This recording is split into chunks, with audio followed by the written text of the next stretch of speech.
First, let's just start with what you see as the biggest challenge in District 1. What would be your priority? Well, I think the biggest challenge is getting our fair share in the district. For a long time, we haven't. Obviously, we have many issues that stem out of not getting our fair share from the County Board of Supervisors. We have issues around homelessness. We have issues around cost of living. Wages haven't kept up.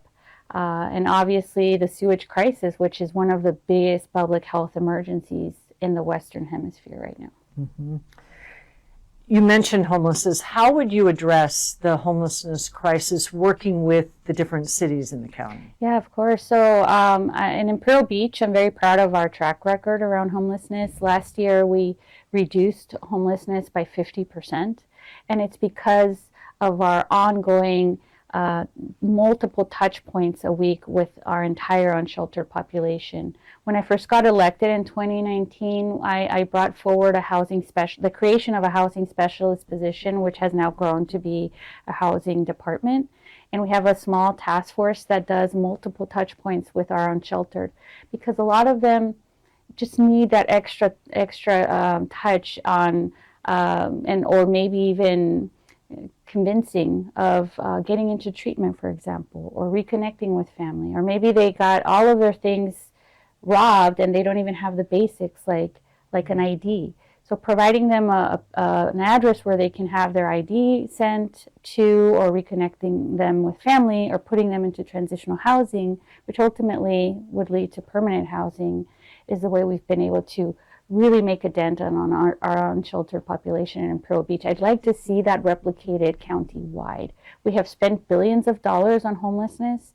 Our homeless crisis continues to grow, and it's a challenge because it's almost like playing whack-a-mole, like we address it in one area and it pops up in another. We need to make more efficient use of our resources, and we need to make sure that people end up in permanent homes. That's the goal. And you mentioned the sewage. How, from a county supervisor level, do you get the attention? Do you get something fast-tracked, both on a state and a federal level? Well, as you know, I've been calling since I became mayor, for a state of emergency, whether we had at the time a Democratic president or a Republican president now, a Democratic governor. We need help from our state and our federal government, 100%. There's no reason why we shouldn't have had this already declared an emergency. And when asked, well, why an emergency? Because it would fast track the fixes that are necessary, bypassing all the environmental laws and reviews necessary. So the fix is we need to divert and fix the river and treat the river. It's very simple and very straightforward. And all the efforts that we have worked on, the $600 million allocated to the expansion of the treatment plant, the work across the border to get Mexico to fix their plant, is not addressing the main source. And I think the county has an even stronger role to play than what they've done so far.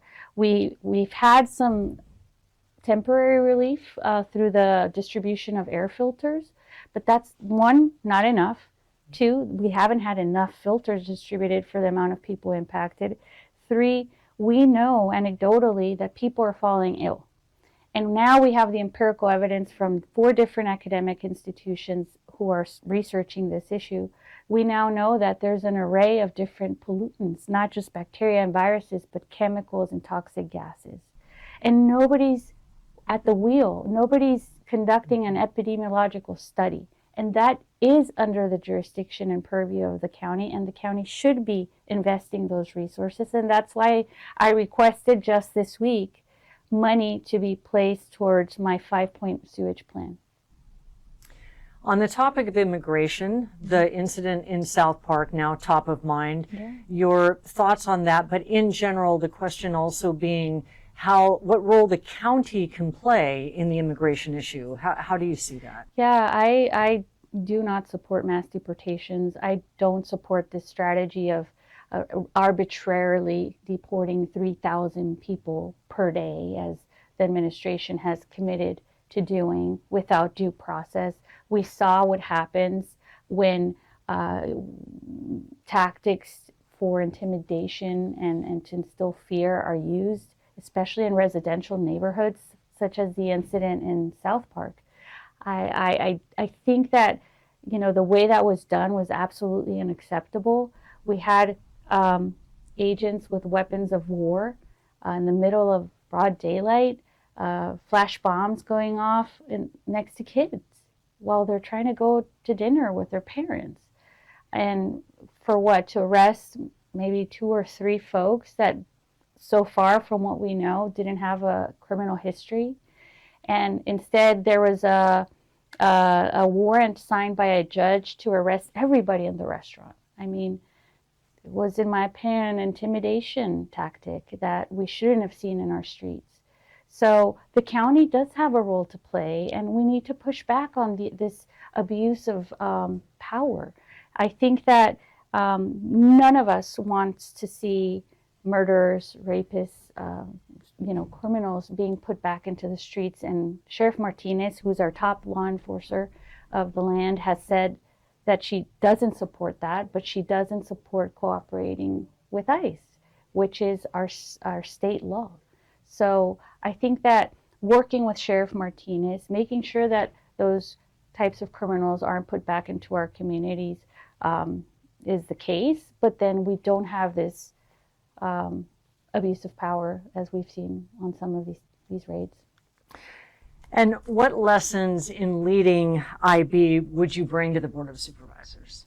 Oh, that's a fun one. Well, despite us, this community, my community, the community of Imperial Beach and beyond, suffering, with such an existential threat as the sewage crisis, one of the things I promised to bring to Imperial Beach was the fun. Bring back the fun, because we had COVID, we had the sewage impacts.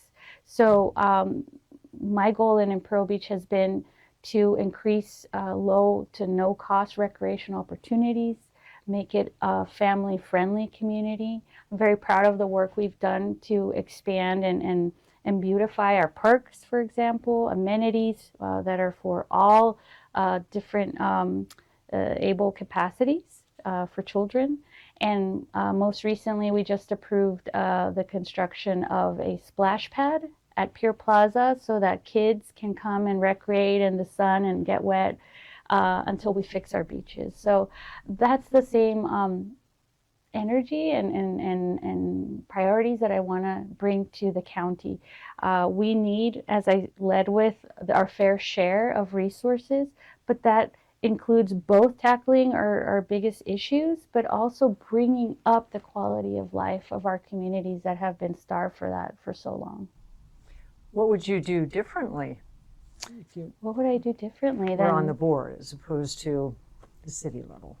Well, I think there's so many different opportunities, right? The jurisdiction and purview of a mayor is quite different than that of a county board of supervisors. I think we oversee things that are not under the purview of the city, so such as health and human services, environmental health and quality, housing. I want to focus on mental and behavioral health. It's a big issue that we have not had the support that we need from the county. We've seen the incredible need in the lack of behavioral health beds at our local health institutions. So that's an area that I think I will tackle that I haven't had the opportunity to tackle as mayor. And what is something that you want voters to know about you that maybe they don't know now? I think in me they'll find a fighter. I've demonstrated that. I fight for what's right, and what's right, for example, with the sewage crisis is just letting it exist is not okay. It's harming our communities, even beyond Imperial Beach. So I have had no problem in pointing out how severe this issue is and how inexcusable it is to have let it happen for this long and to have the inaction from our state and our federal governments. Whether you're a Democrat or a Republican, it doesn't matter to me. What matters is what's right and what's wrong. And what we've let happen in South County is absolutely wrong. So I will bring that same energy to the seat on all the different issues that are impacting our communities in South County the most. And before I just ask the last question, is there anything you would want to add or something that you weren't asked? Well, I guess I would just say that it's been very challenging to not have representation in the district seat, right? Obviously, we had someone elected. That person decided not to take the oath of office. There's a lot of sentiment of, well, you know, what are you going to do differently? What if you decide not to take the seat? And what I would say to the community is, I've demonstrated over the last even 20 years that I'm willing to fight for what's right. Even before I was elected to office, I've done it through my 6 years that I've been elected to office, and I'm going to continue to do it once we get into the seat. And tell me, why are you better than your opponent? Well, as I just mentioned, you know, we have been able to demonstrate solid track record on homelessness, on housing, on fighting for the sewage crisis. We've never had as much attention to it as we've had in the last 2.5 years. We were able to secure funding despite everybody saying that that was going to be impossible, because at that time we had a Republican-led House and a Democratic-led Senate. So we were able to find common ground and do that work. So that's the energy and leadership that I bring to this seat. I am someone who fights for what's right, but also knows how to build coalitions, work collaboratively and in cooperation. And I think that the people of South County are starved for that. They're tired of the shenanigans, if you will, of the inaction. And in me, they will find that strong leadership that is needed and required for this point in time.